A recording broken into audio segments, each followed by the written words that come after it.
Bonjour et bienvenue dans ce webinaire consacré à l'arrêté du 3 novembre 2022 et à la nouvelle qualification opérateur qualifié aménageur. Vous avez été très nombreux à nous solliciter sur ce sujet. C'est pourquoi nous avons décidé de faire ce webinaire pour vous présenter cette nouvelle qualification et plus largement la qualification opérateur qualifié. Je suis Christelle Auger, je suis chef de projet formation chez UTAC. Je coordonne et déploie les projets de formation pour nos clients ainsi que pour nos collaborateurs. Ce webinaire se déroulera en 2 temps. Tout d'abord, une présentation d'une vingtaine de minutes qui sera faite par mon collègue Cyril Mingot, qui se présentera juste après, et suivie d'une séance de questions-réponses durant laquelle vous pourrez poser vos questions. Donc, vous pourrez poser vos questions sur le chat de ce webinaire par écrit. Nous y répondrons ensuite pendant la séance de questions-réponses où je lirai vos questions. Merci. Je vais commencer par vous faire une rapide présentation de l'UTAC. L'UTAC est aujourd'hui un groupe international implanté dans 8 pays. Nous sommes leaders dans les essais, l'homologation, la certification et toutes les technologies liées aux aides à la conduite, aux véhicules automatisés et décarbonés. Nous sommes présents partout dans le monde donc pour répondre aux besoins de nos clients en fonction de leur typologie, que ce soit des constructeurs de véhicules légers ou poids lourds, des équipementiers, les industriels du secteur de la pétrochimie ou de la défense, mais aussi tout ce qui va toucher beaucoup plus largement aux nouvelles mobilités. Je laisse maintenant la place à Cyril pour la présentation de ce webinaire. Merci.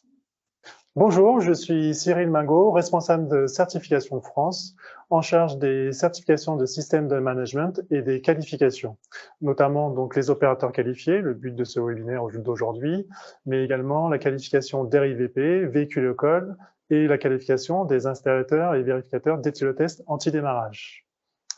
À travers le webinaire d'aujourd'hui, nous allons tout d'abord présenter qu'est-ce que la qualification opérateur qualifié et les différents types de qualifications.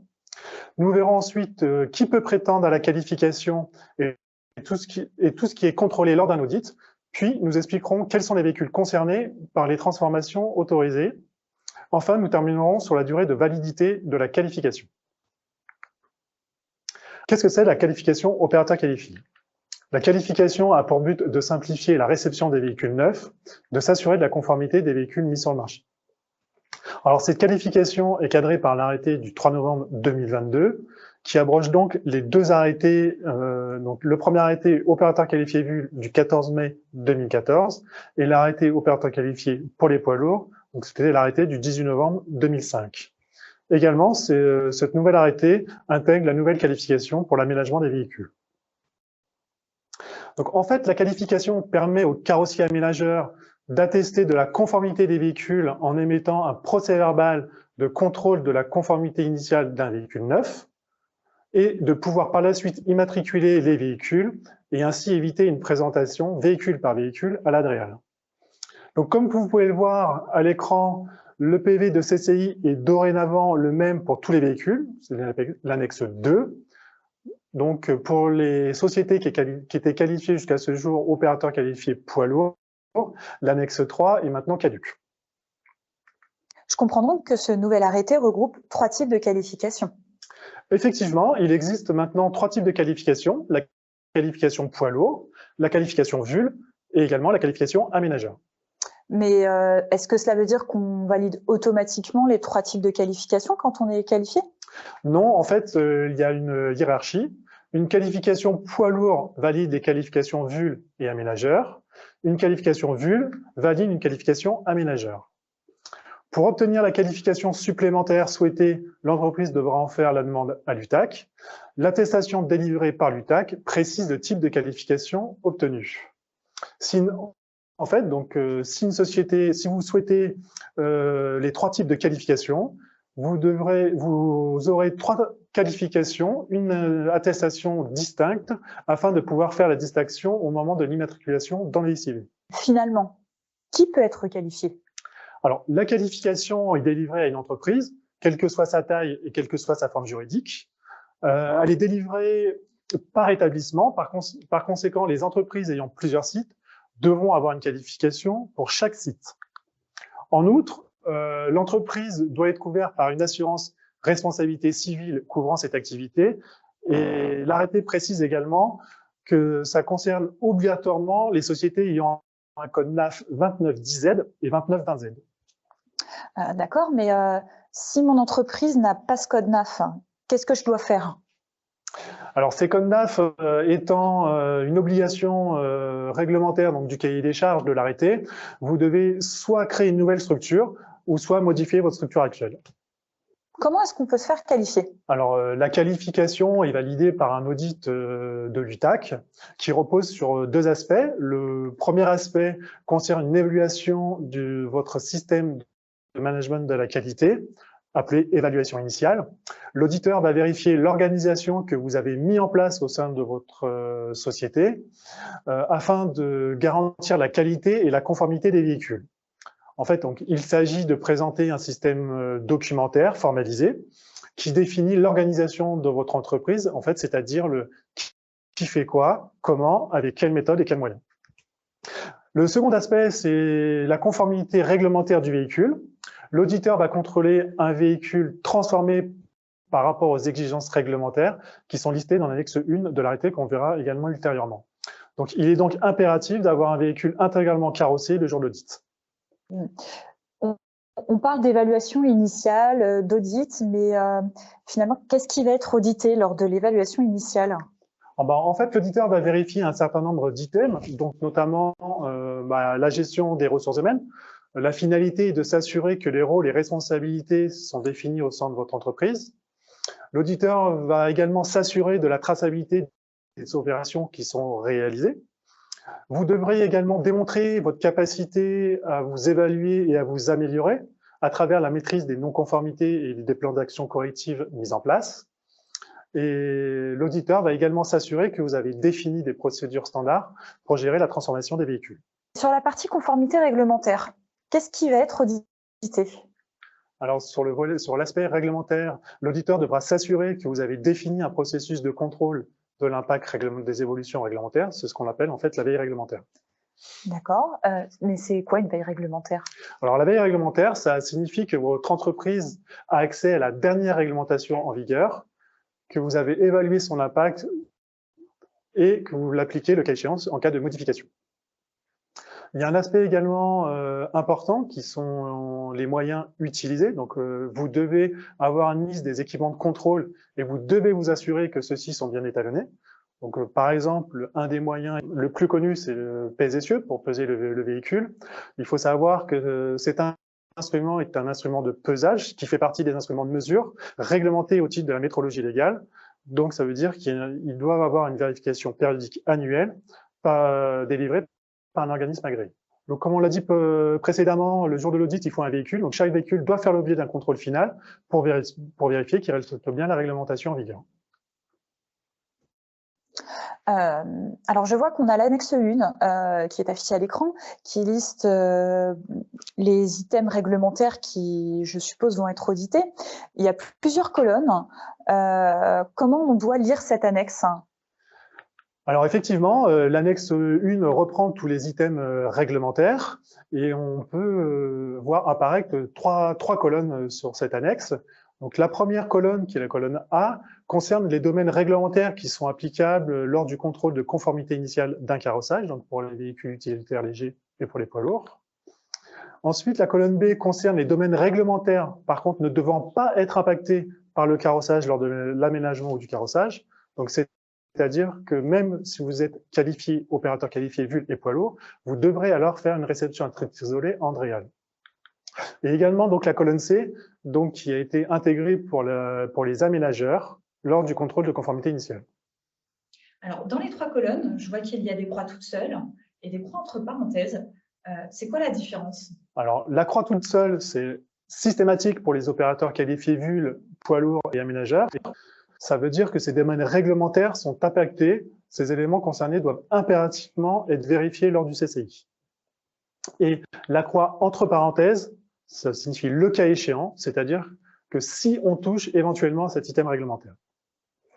Je vois aussi qu'il y a un petit 1 et un petit 2 entre parenthèses à côté des items réglementaires. Qu'est-ce que ça signifie?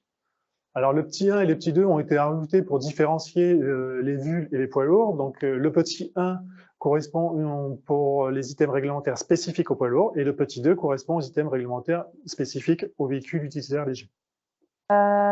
Et du coup, pour la nouvelle qualification aménageur, quels vont être les items réglementaires qui vont les concerner?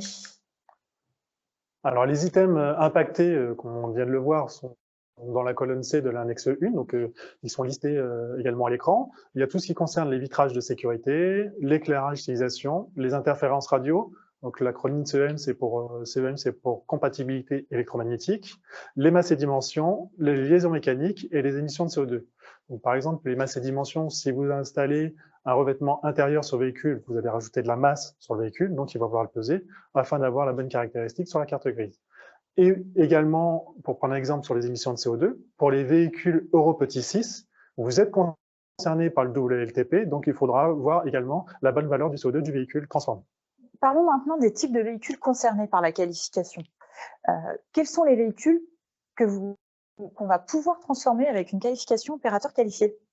Alors, il y a une notion importante à retenir, c'est la qualification concerne les véhicules neufs. Donc, en fait, un véhicule neuf, c'est un véhicule jamais matriculé. C'est bien en vue d'une immatriculation.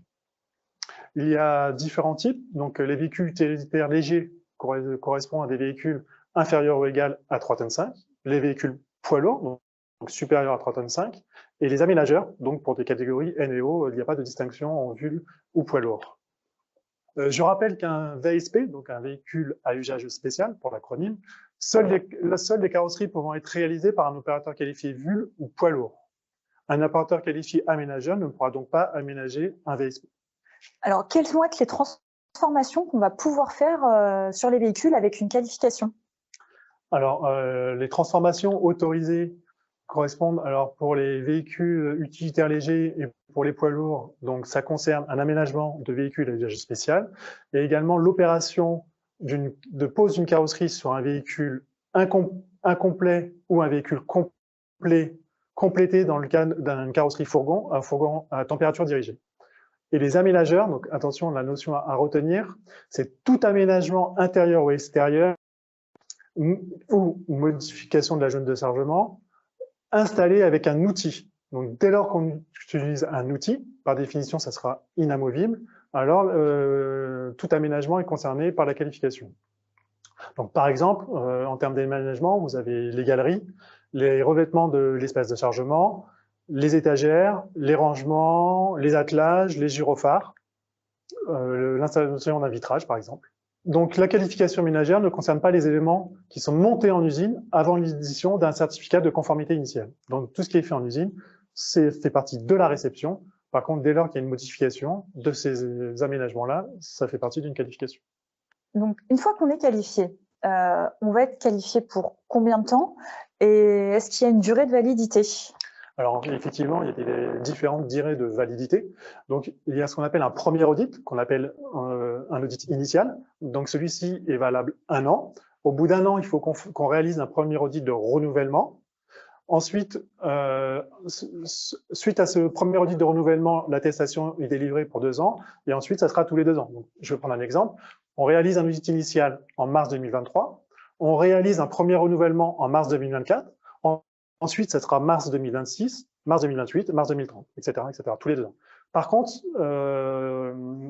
si lors de l'audit de renouvellement, l'audit n'est pas satisfaisant, l'UTAC pourra réaliser un audit complémentaire. Donc, on reviendra sur site pour vérifier la mise en place des actions correctives ou des non-conformités sur véhicule. Une attestation est délivrée par l'UTAC après chaque audit favorable. D'ailleurs, la planification d'un audit se fait 45 jours avant la date anniversaire. Nous vous conseillons d'anticiper cet audit de renouvellement. Nous contactons minimum 3 mois avant la fin de validité pour planifier votre audit de renouvellement. Une attestation de qualification est délivrée par l'UTAC à chaque audit favorable. Donc, si vous souhaitez préparer la qualification opérateur qualifié, pour toute question de planification, devis, facturation, vous pouvez contacter Madame Picot, aux coordonnées que vous avez à l'écran. Si vous avez des questions techniques, n'hésitez pas à me contacter directement via mes coordonnées. Et si vous souhaitez une formation ou si vous avez besoin d'assistance pour une mise en place d'un système qualité, n'hésitez pas à contacter ma collègue Madame Brissot à l'écran. En effet, pour répondre aux besoins des futurs aménageurs, nous avons créé un parcours de formation composé d'une formation interentreprise qui se déroulera en présentiel à l'UTAC, dans nos locaux, à l'autodrome de l'INAS Montlhéry, ou bien en classe virtuelle pour ceux qui ne pourront pas se déplacer. Cette formation dure une journée. Elle aura lieu les 7 mars et 21 mars. Nous verrons ensuite s'il y a besoin pour programmer d'autres sessions ultérieurement. L'objectif de cette première formation, c'est de vous préparer à l'audit de qualification en vous aidant à mettre en place le système qualité. Aussi, nous vous expliquons tous les points de conformité réglementaire qui seront vus lors de l'audit. En complément de cette formation, nous fournissons un package de documents pour vous aider à mettre en place ce système. Ce pack de documents sera téléchargeable depuis notre plateforme e-learning. En complément, nous proposons une formation intra, toujours en classe virtuelle, qui va se présenter sous la forme d'une revue documentaire ou d'une vérification du système qualité que vous aurez mis en place. Pour cela, si vous êtes intéressé pour vous inscrire, vous pouvez contacter ma collègue Audrey Risseau aux coordonnées qui s'affichent à l'écran. Cette présentation est maintenant terminée. Nous allons pouvoir passer à la séance questions-réponses.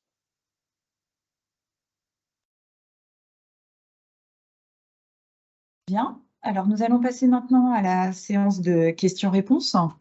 Donc vous êtes assez nombreux à participer. J'espère que cette présentation vous a plu et a permis de répondre à vos interrogations. Alors avant de commencer, on va déjà poser une première question qui est sur l'applicabilité de cet arrêté. À partir de quand il est applicable, Cyril? Alors en fait, effectivement, on ne l'a pas précisé, donc cet arrêté est applicable au 1er janvier, mais effectivement, donc il a été paru tardivement donc en l'année 2022, vers la fin de l'année. Donc il y a une période de tolérance sur le premier trimestre 2023, donc vraiment date en vigueur au 1er avril 2023. D'accord, merci. J'ai juste oublié de vous préciser, donc pour la durée de cette séance questions-réponses, donc elle durera jusqu'à midi. Bon, pour l'instant, vous n'avez pas été très nombreux à nous poser des questions via le chat, donc c'est le moment, n'hésitez pas, allez-y, posez vos questions pour qu'on puisse y répondre au fur et à mesure pendant cette demi-heure. Alors, la première question qu'on a, c'est quel est le coût d'un audit? Alors, le coût d'un audit est environ 1 900 € sans les frais de déplacement, c'est-à-dire qu'on marche par forfait de déplacement, donc en fonction de où vous êtes situé, le tarif peut éventuellement varier sur cette partie-là. Alors, autre question, qu'en est-il de la pose d'un revêtement d'étagère sur un VUL neuf déjà immatriculé? Alors en fait, l'arrêté concerne essentiellement les véhicules neufs, donc non immatriculés. Donc c'est bien, on renseigne une annexe 2 en vue d'une immatriculation. Les aménagements de véhicules qui sont effectués selon des pratiques postérieures à l'immatriculation sont considérés en fait comme un contournement de la procédure de l'arrêté. Alors, autre question, donc un attelage ajouté sur un véhicule déjà immatriculé nécessite-t-il d'être qualifié? Alors ça rejoint un peu la question précédemment sur les étagères. En fait, concernant l'attelage spécifiquement, l'installation d'un attelage sur un véhicule réceptionné avec un PTRA n'est pas un motif de réception d'un véhicule, puisqu'il est compatible avec les caractéristiques du véhicule. D'accord. Ça dépend en fait du certificat de conformité du COC du véhicule en fait. Alors, on nous demande concernant les concessions automobiles, par rapport à cette qualification, comment ça va fonctionner? En fait, une concession est concernée par cet arrêté, comme tout autre carrossier ou aménageur qui souhaite être qualifié. Alors, que se passe-t-il lorsque l'attestation aménageur fournie par l'UTAC n'est pas reconnue par l'ANTS? C'est possible? Alors, en fait, ce qui se passe, c'est que le SIV, l'ANTS n'avait pas prévu cette qualification aménageur.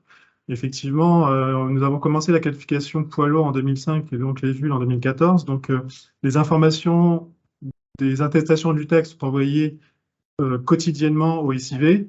Et donc là, ce qui se passait pour les aménageurs, ça se passe manuellement. Donc là, normalement, au 1er avril, ça sera automatique, donc il n'y aura plus de problème à ce niveau-là. À la NTS, il ne devrait plus y avoir de soucis normalement à la fin du premier trimestre. Alors, les véhicules déjà immatriculés et sur lesquels nous faisons des aménagements ne sont pas concernés par l'arrêté alors?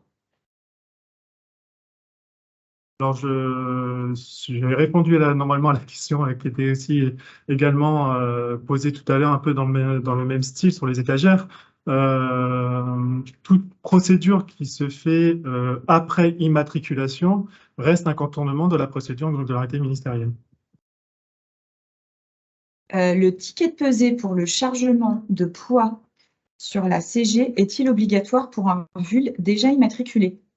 Oui, effectivement. Donc, selon l'arrêté d'immatriculation de février 2009, en article 15, précisément, il y a un paragraphe concernant les changements de caractéristiques d'une carte grise qui est détaillé. Donc, effectivement, entre autres, il faut un ticket de pesée pour cette caractéristique-là, s'il n'y a que cette caractéristique qui est modifiée. D'accord. Alors là, il y a une question qui va être pour moi. Quel est le coût de la formation? Alors, le coût de la formation en interentreprise est de 700 € pour la journée. Ensuite, si vous choisissez de faire la formation intra en classe virtuelle, donc la formation complémentaire, ce sera sur devis. Et comment apparaît-il sur notre cabis ou statut par rapport à l'activité et le code NAF, comment on voit sur le cabis l'activité principale?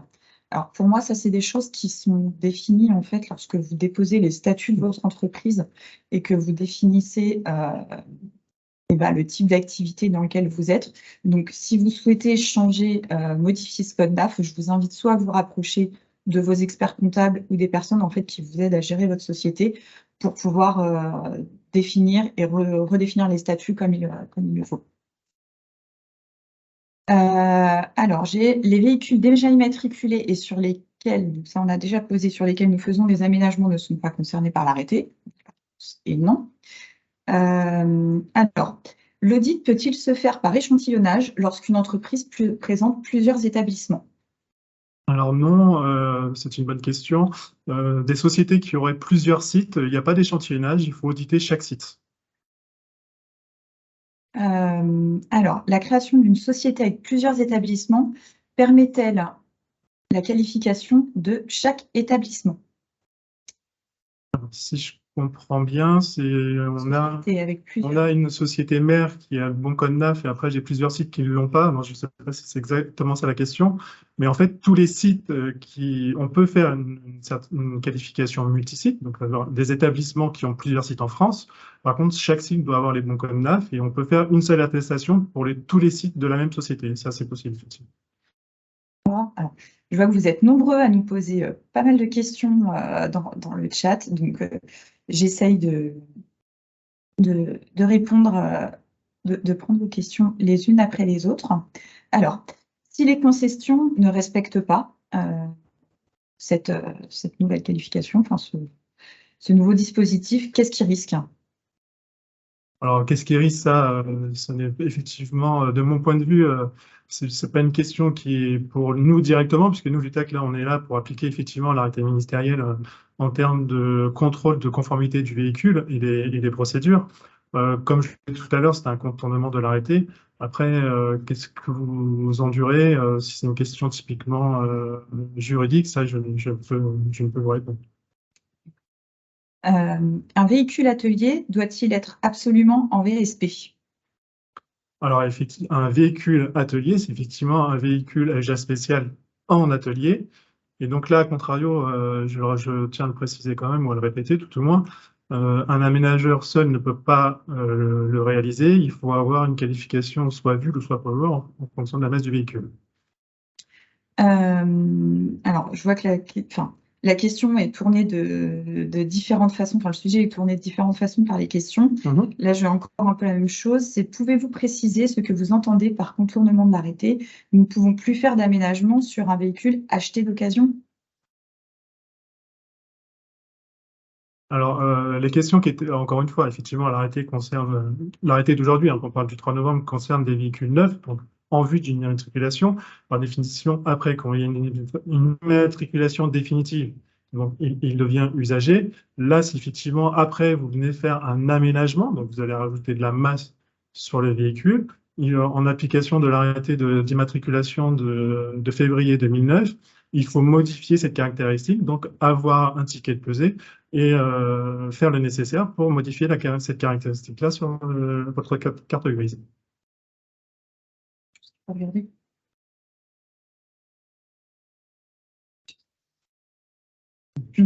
Alors, Stellantis indique à ses concessionnaires qu'ils ne sont en aucun cas concernés par l'arrêté et peuvent continuer à aménager les véhicules.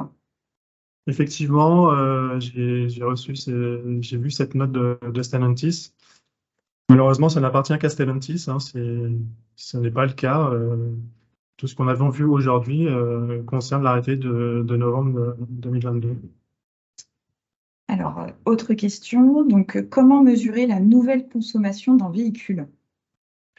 Alors en fait, vous devez, en fonction du constructeur, hein, vous devez avoir ce qu'on appelle à la calculatrice, c'est-à-dire que tout ce que vous avez modifié, vous devez rentrer dans l'application du constructeur, dans la calculatrice du constructeur, et rentrer les nouvelles données afin que cette valeur en fait est donnée par le constructeur.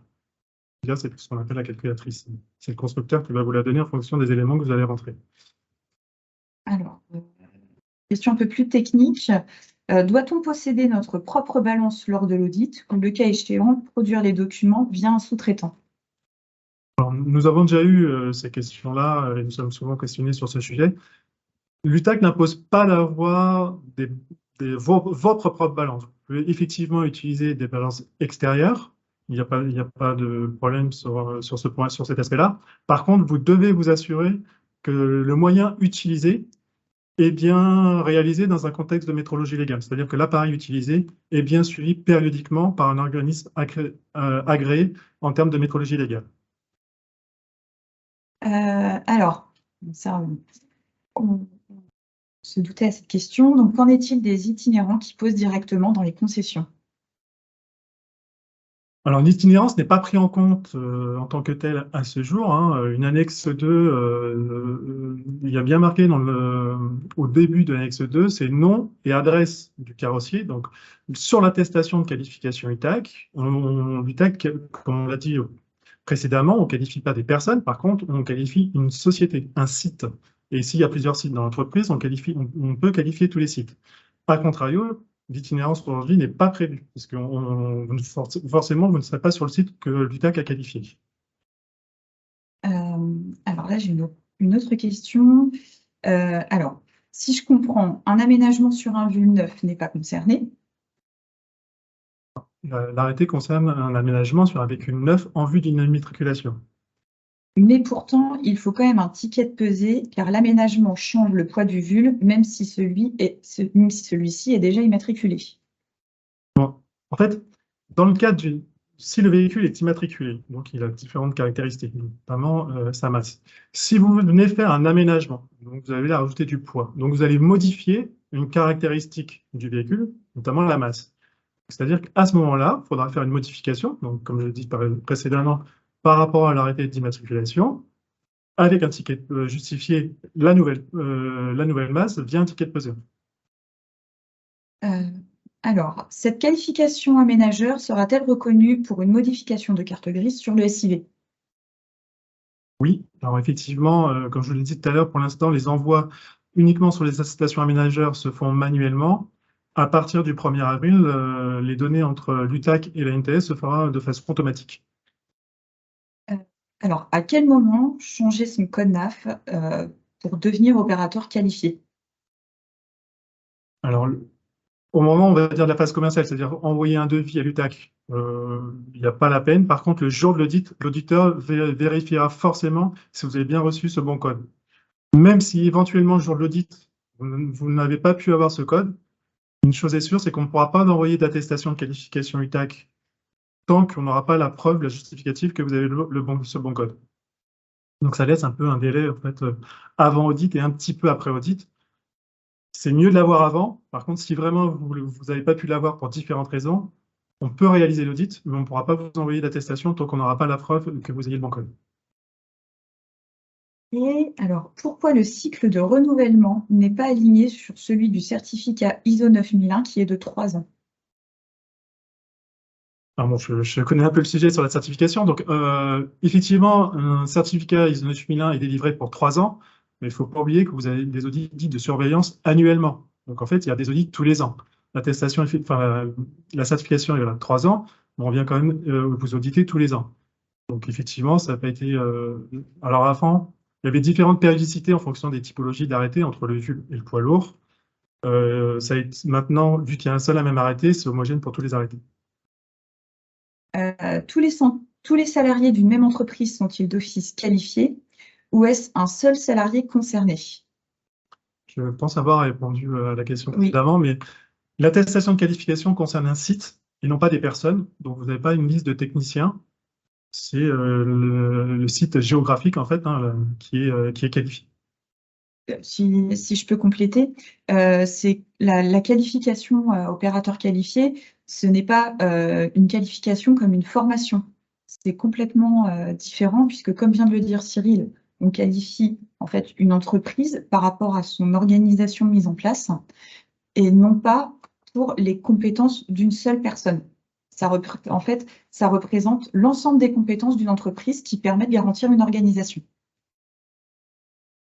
Et de même, au cours de la formation, vous recevrez à la fin une attestation de formation qui vous permettra d'attester que vos collaborateurs ont les compétences requises. Ça pourra servir d'une preuve de justificatif lors de votre audit, mais ce n'est en aucun cas une qualification qui vous permettra par la suite de pouvoir faire immatriculer vos véhicules. C'est complètement différent. Alors, votre réponse n'est pas claire pour les véhicules déjà immatriculés. Donc, pour un véhicule d'occasion, donc effectivement un véhicule immatriculé pour nous, c'est comme un véhicule d'occasion. Ce n'est pas un détournement de la procédure, c'est une nécessité. Quelle est la solution? En fait, la question, plutôt dans la question, pourquoi est-ce une nécessité en fait? Je peux répondre réglementairement parlant, c'est effectivement l'arrêté concerne encore une fois des véhicules neufs en vue d'une immatriculation, donc jamais immatriculés. Dès lors qu'ils sont immatriculés, ça devient un véhicule usagé, et donc effectivement, ça devient un contournement. Après, dès lors qu'il y a une modification qui est faite sur le véhicule, il y a quand même effectivement l'arrêté d'immatriculation où il est dit qu'en cas de changement d'une caractéristique d'un véhicule, en fonction de la modification qui est apportée, hein, parce qu'il n'y a pas forcément que le poids, mais dans ce cadre-là, il faut un ticket de pesée et modifier la carte grise en tant que telle pour avoir la bonne valeur. Alors là, j'ai une question sur le coût du matériel de pesée. C'est une bonne question. Alors, je ne suis pas en lien moi-même avec les sociétés qui vendent ce type d'appareil. Donc, malheureusement, là, je ne pourrais pas vous donner si vous attendez un coût. Là, malheureusement, je ne peux pas vous dire. Alors, peut-on avoir accès au référentiel d'audit VUL et aménageur de l'ULTAC? Et si oui, comment se les procurer? Alors, c'est soit Madame Picot ou soit moi-même, on avait laissé les contacts justement des personnes à contacter, mais effectivement, il n'y a aucun souci pour avoir le cahier des charges. Alors, ce qu'on peut peut-être préciser, c'est qu'en fait, quand vous nous contactez, on vous envoie juste derrière, en fait, on prend vos coordonnées, votre adresse mail, on vous renvoie le cahier des charges de la qualification dans lequel vous retrouvez, c'est en gros un extrait du webinaire qu'on vous a fait aujourd'hui. On va vous remettre aussi le lien vers ce webinaire pour avoir toutes les informations et les échanges questions-réponses. Dans ce référentiel, on peut aussi vous joindre le référentiel de l'évaluation initiale qui liste vraiment tous les items qui sont audités pendant l'évaluation initiale. Une entreprise avec le code 2910Z est déjà engagée et reconnue comme constructeur étape 2 ou 3, doit-elle passer la qualification de l'arrêté? Oui, tout à fait, s'il y a des modifications qui sont faites à posteriori de l'usine, en fait. Si le véhicule arrive il est sorti de l'usine en concession, il y a un aménagement à faire, même si effectivement il y a constructeur, donc c'est le cas des concessionnaires, en fait, effectivement, l'arrêté, effectivement, doit être appliqué. Alors, Quand vous dites que nous avons un délai de probation jusqu'au 1er avril, cela nous donne la possibilité de ne pas bloquer notre dossier d'homologation jusqu'à cette date. Exactement, c'est exactement ça. Aujourd'hui, il y a une période dite de tolérance, en fait, puisque l'arrêté est quand même rentré en vigueur au 1er janvier, quel qu'il soit. Par contre, effectivement, le temps de qualifier tous les aménageurs, essentiellement, il y a eu une période dite de tolérance laissée jusqu'au 1er avril. Or, alors, question intéressante aussi, si on est opérateur qualifié VUL, est-ce qu'on peut faire un VASP caravaning? Non. Normalement, un opérateur qualifié doit le savoir, mais effectivement, on ne peut pas faire tous les types de VSP. Notamment, cette catégorie de véhicules ne rentre pas dans le champ d'application de l'arrêté. Alors, dans le cadre de la tolérance des 3% de la CU, doit-on quand même procéder à un CCI? En fait, oui, il faut, quoi qu'il en soit, dès qu'on fait une modification de la map, en fonction de l'aménagement ou des étagères ou je ne sais quoi, effectivement, on va faire un petit épisode, donc pas de nécessaire. Alors, oui. Comment savoir si un équipement est prévu dans le COC et ne nécessite donc pas de CCI, comme l'attelage, si j'ai bien compris? Oui, effectivement, c'est exactement ça. Typiquement, c'est le cas notamment spécifique d'un attelage. Il faut avoir le COC du véhicule pour voir si effectivement il y a bien une caractéristique de PTRA, notamment sur l'attelage, pour voir si effectivement il y a besoin d'utiliser la qualification. Tous les véhicules ne l'ont pas, donc c'est en fonction du véhicule et du COC. Alors, combien de temps prend le processus complet de qualification? Alors, c'est plutôt du moment qu'on a réalisé l'audit, maximum en fonction, parce qu'en fait, chaque audit donne lieu à un rapport d'audit, et donc en fonction, s'il y a des écarts dans cet audit-là, l'entreprise, vous devez envoyer votre plan d'action corrective. Mais après audit, on peut partir d'une moyenne de 3 semaines en général pour la délivrance de l'attestation. Entre la validation du plan d'action et la délivrance et l'envoi des attestations, sachant que nos attestations sont envoyées par mail, se fait par mail. D'accord. Je vais me permettre de préciser ta réponse. Dans le cadre où vous n'êtes pas prêt, c'est-à-dire que si vous voulez vous former avant votre audit, il faudra bien prendre en compte aussi ce temps de formation et de préparation, c'est-à-dire de constituer votre système qualité, mettre en place vos procédures, les faire tourner un minimum dans votre organisation pour qu'il y ait des choses à auditer en fait le jour de l'audit aussi. Donc, il faut quand même compter, moi je dis toujours aux clients, en général, il faut compter au moins 3 mois entre le moment où vous faites la formation et vous faites l'audit pour pouvoir mettre en place vos processus et puis les faire tourner un minimum avant l'audit. Je permets aussi de rajouter une précision, enfin, on l'a dit dans le webinaire, mais encore une fois, donc c'est forcément un audit sur site. Donc il faut avoir également un véhicule transformé, aménagé. Donc après, c'est important aussi de bien avoir cette notion-là, parce que des fois, dans la précipitation, on veut réaliser un audit, donc l'auditeur se déplace et il n'y a pas de véhicule le jour de l'audit. Donc là, malheureusement, on est obligé de revenir. Alors, qu'en est-il des aménagements sur VU sans demande d'immatriculation au moment de la pose d'accessoires? Immatriculation faite ultérieurement par nous ou tierces personnes. Ces prestations font-ils partie de cette attestation? Pour reprendre la question. Alors, qu'en est-il des aménagements sur VU sans demande d'immatriculation au moment de la pose d'accessoires? Immatriculation, elle a été faite ultérieurement par eux ou par des tierces personnes. Et en fait, c'est les mêmes questions. Ouais, c'est un peu les mêmes questions. Ouais. Exactement les mêmes questions depuis tout à l'heure. Effectivement, on a déjà répondu sur. Alors, elles sont tournées de façon un peu différente, oui.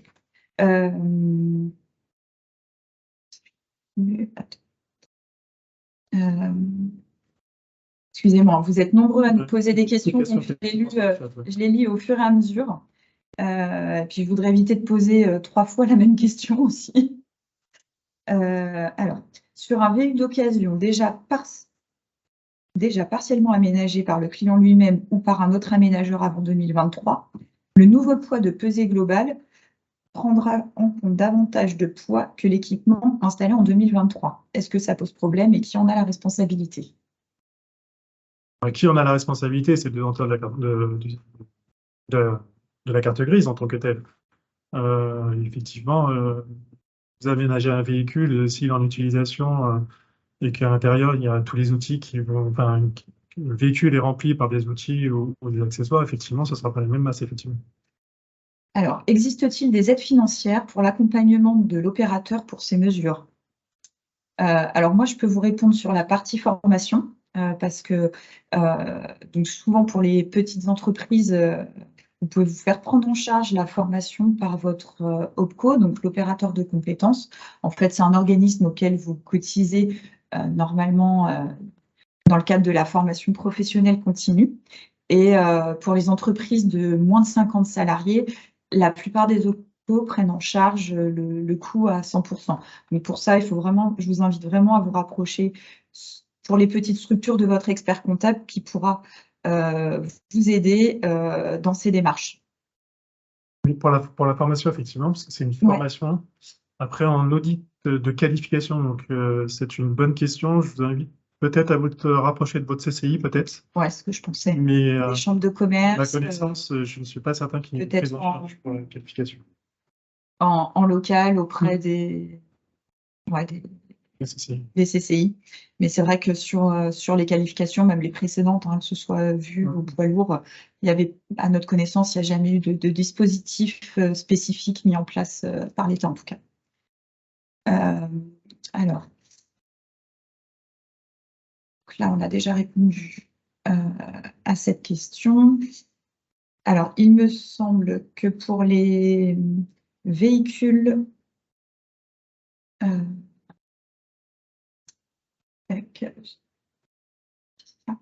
Il me semble que pour les véhicules d'occasion, il n'est pas nécessaire d'être opérateur qualifié et le document à fournir est l'annexe 7. Est-ce que c'est bien cela? Effectivement. Il n'y a pas de qualification sur les annexes 7. Par contre, sur les annexes 7, je précise quand même, pour ceux qui connaissent l'annexe 7, c'est bien marqué être détenteur d'un code 2910Z ou 2920Z. C'est la même exigence. Alors, quels sont les outils que l'on doit disposer obligatoirement pour être qualifié? Obligatoirement, comme je l'ai dit tout à l'heure, à part le PSSUE, soit vous l'avez en propre, soit vous l'utilisez chez un autre partenaire. Un minimum, on s'attend quand même à des clés dynamométriques, parce que dès lors qu'on parle de coupe de serrage, à un moment donné, il y a des clés dynamométriques qui sont utilisées, forcément avec l'étalonnage qui va bien, qui est associé. Voilà, c'est PSSUE et clés dynamométriques. Après, je dirais, c'est de l'outillage, entre guillemets, mécanique ou menuiserie, ça, c'est tout l'outillage au quotidien. Alors, qui a la responsabilité de faire la modification de carte grise pour un véhicule déjà immatriculé? Y a-t-il d'autres documents à transmettre au client? Alors, c'est plutôt le client, c'est-à-dire c'est le propriétaire de la carte grise qui a la responsabilité donc, de faire modifier sa carte grise. Il faut un justificatif donc, par rapport à l'arrêté de 2009, l'arrêté d'immatriculation. Il est précisé qu'il faut une justificatif d'identité, adresse, donc le certificat d'immatriculation en cours, bien évidemment, et en cas donc, de changement du poids à vide uniquement, le bulletin de pesée. Alors, nous sommes vendeurs de véhicules et réparateurs, carrossiers. Doit-on modifier notre code APE et statut ou peut-on juste rajouter cette activité sans modification? La réponse, pour mon point de vue, est non, parce que cette activité-là ne doit pas correspondre à un code donc carrossier constructeur de remorque ou de semi-remorque. Donc, en l'occurrence, vous ne devez pas avoir les bons codes. Pour ma part, je pense que c'est presque sûr que vous ne devez pas avoir les codes 2920Z ou 2910Z, parce que réparation et vente, c'est...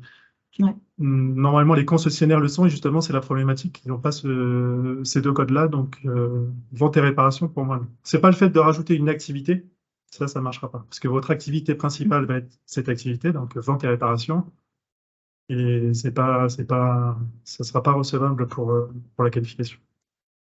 Si je peux compléter, ajouter une activité sans modification, ça me paraît compliqué. Je pense que vraiment pour tout ce qui est d'ordre de modification de code APE, rapprochez-vous de votre tribunal, le greffe du tribunal de commerce, qui pourra vous renseigner.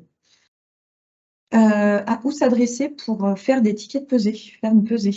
On a plus ou moins posé cette question, mais est-ce qu'il y a des centres qui existent juste pour aller faire peser les véhicules? Je ne pense pas. Il y a des collectivités qui utilisent pour des moyens agricoles ou d'autres moyens des balances. Ou alors chez un partenaire qui est carrossier qui dispose d'une balance. Encore une fois, on n'impose pas ce moyen-là. L'imposition que nous avons, c'est que vous devez utiliser un moyen qui soit utilisé en métrologie légale. Et vous devez vous assurer qu'il y ait un contrôle périodique de ces moyens. Je ne connais pas de centre qui fait que cette activité-là en tant que tel. Alors, bonne question. En cas de création d'entreprise, bénéficie-t-on d'un délai de tolérance pour démarrer l'activité sans qualification? C'est une bonne question. À partir du premier avis, il faut être qualifié. Donc, en fait, je vais aussi la réponse.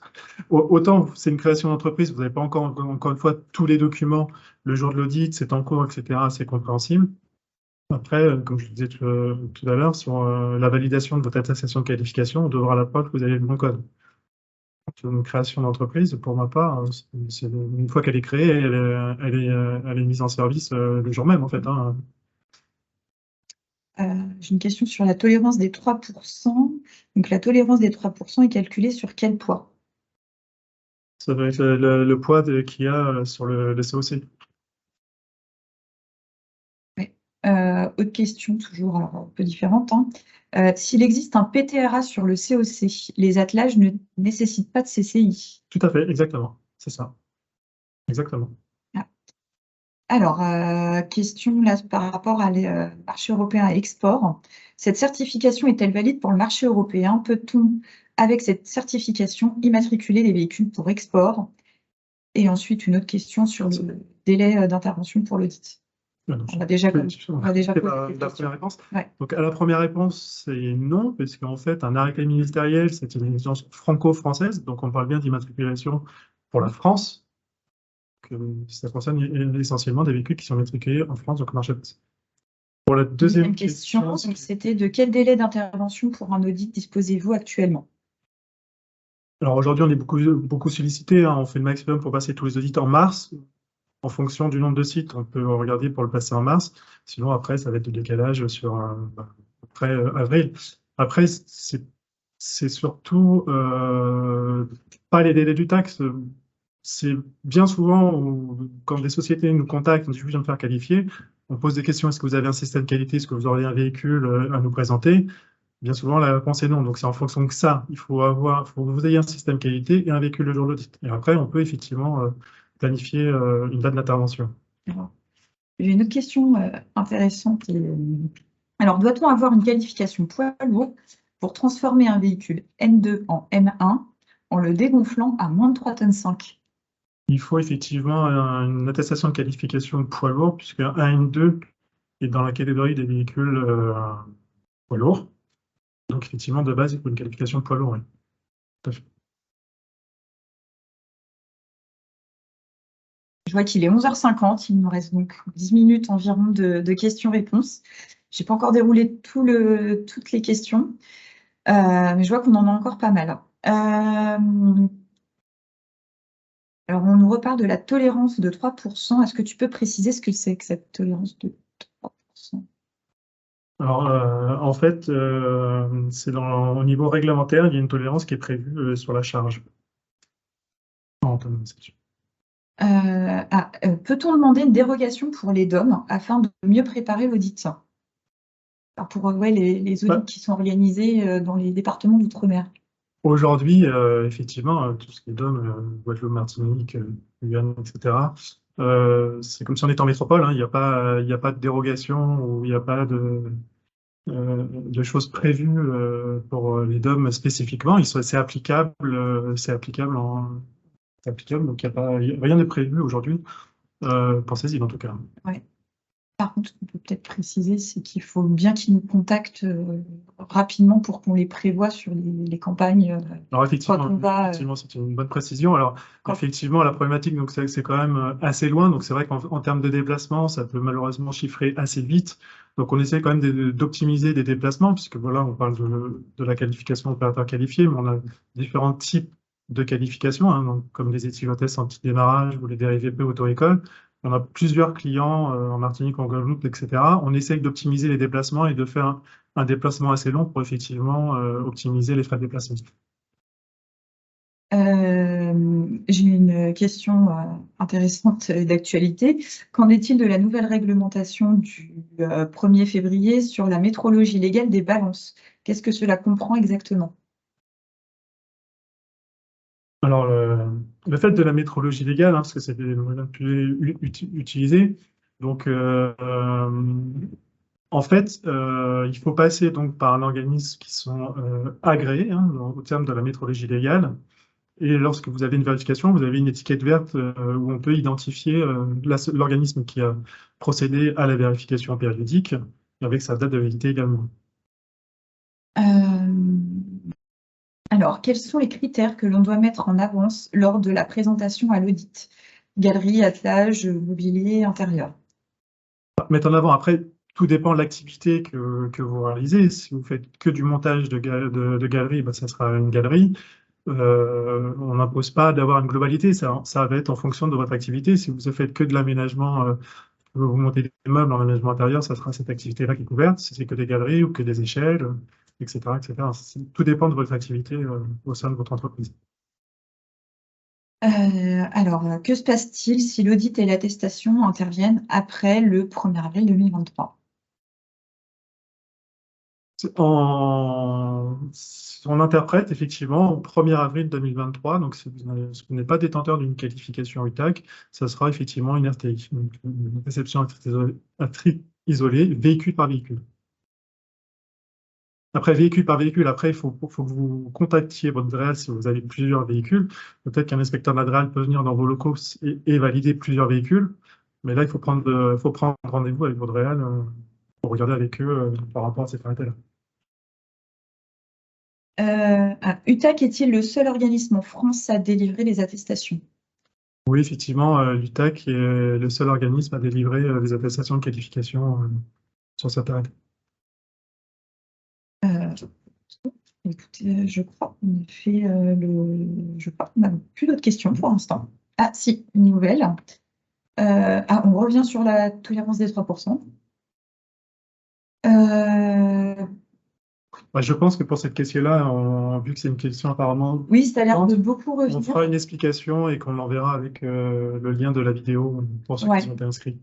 Parce que là, on nous parle, en plus, là, c'est en lien avec des règlements européens. Donc, on fera les questions-réponses et on répondra spécifiquement à cette question-là. Ah oui, celle-ci est intéressante. Faut-il avoir plusieurs tickets pesés, essieu avant, essieu arrière, poids total? Alors, c'est mieux de le faire comme ça, effectivement. Normalement, c'est un ticket de pesée, effectivement, essieu par essieu. Comment doit-on faire pour avoir le droit d'effectuer une réversibilité, donc passage de la place, cette qualification suffit-elle? En fait, la qualification du 3 novembre 2022 concerne le carrossage ou l'aménagement de véhicules. Là, on parle d'un aménagement dit dérivé, donc ça concerne une autre qualification.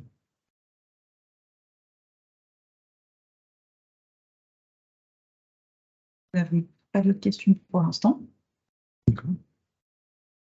Bon, comme on l'a dit tout à l'heure, il y a eu beaucoup de questions. Alors, si on n'a pas répondu à toutes les questions, ou si d'autres questions vous viennent à l'esprit, vous aurez mes coordonnées pour poser des questions. Ou sinon, s'il y a d'autres questions qui viennent, on pourra y répondre par la suite.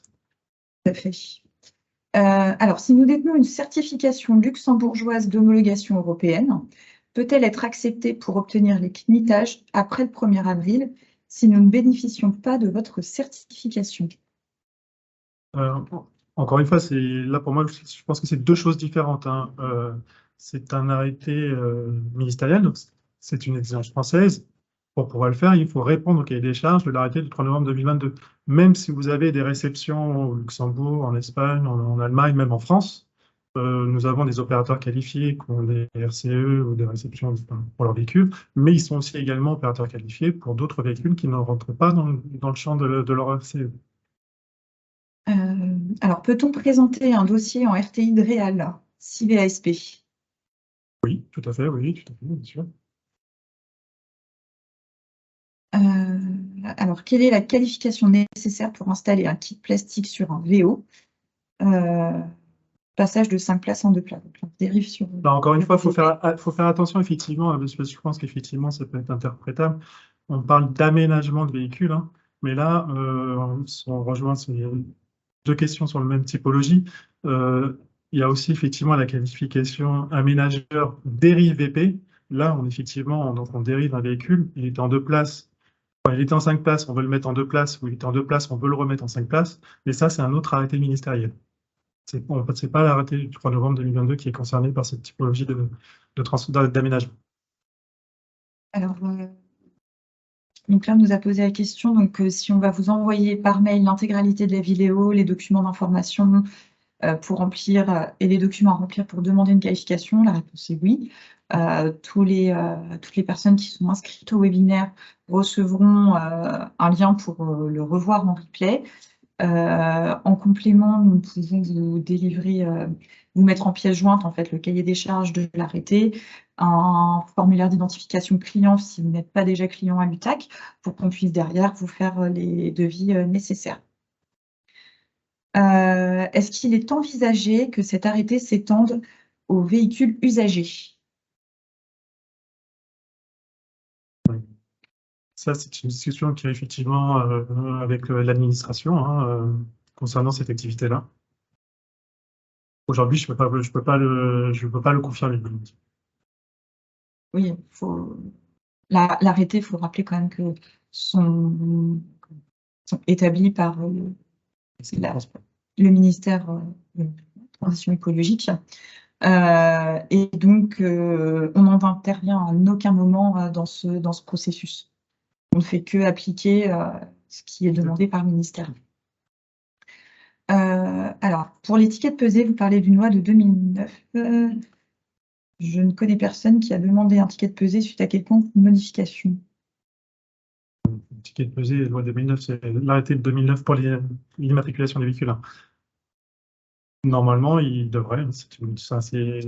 Reprenez. Enfin, là, on pourra le remettre effectivement, peut-être l'extrait de l'arrêté d'immatriculation concernant cette modification-là, mais c'est clairement effectivement indiqué sur l'arrêté. Qu'en est-il des déposes, reposes d'accessoires lors des contrats aidés? Des locations longue durée? Oui. Allocation longue durée. Après, c'est une modification, parce que je ne comprends pas trop effectivement la question en fait. C'est un véhicule utilitaire qui serait en location, il y a une installation qui est faite, donc toute installation qui est faite fixe, donc là c'est l'arrêté ministériel, et on l'enlève. Pour moi, c'est une modification, il faut faire une modification. Quelle est l'incidence sur le contrôle technique si la carte grise n'est pas mise à jour ou conforme? Alors, de mon point de vue, il n'y a pas de contrôle sur cet aspect-là. On ne vient pas contrôler le titulaire de la carte grise. Il y a un véhicule qui se présente et le contrôle est fait en fonction de la caractéristique d'un véhicule. Si c'est un véhicule N1, si c'est un véhicule auto-école, si c'est un véhicule DRIVP. Mais le contrôle technique n'est pas sur cet aspect-là. Ok, très bien. Eh bien, il est maintenant midi. Ce webinaire touche à sa fin et cette séance de questions-réponses. Je vous remercie à tous pour votre participation et puis toutes les questions que vous avez pu poser. J'espère que nous avons pu répondre à toutes vos interrogations, que maintenant ce nouvel arrêté est plus clair pour vous. Dans tous les cas, n'hésitez pas à revenir vers nous. Vous avez nos coordonnées pour nous contacter directement déjà si vous souhaitez vous faire qualifier. Si vous avez besoin de formation, d'accompagnement pour mettre en place la qualification. Voilà. Merci à tous également et n'hésitez pas effectivement, comme dit Christelle, à nous contacter pour des questions qui vous viendraient supplémentaires. Merci. Merci. Au revoir.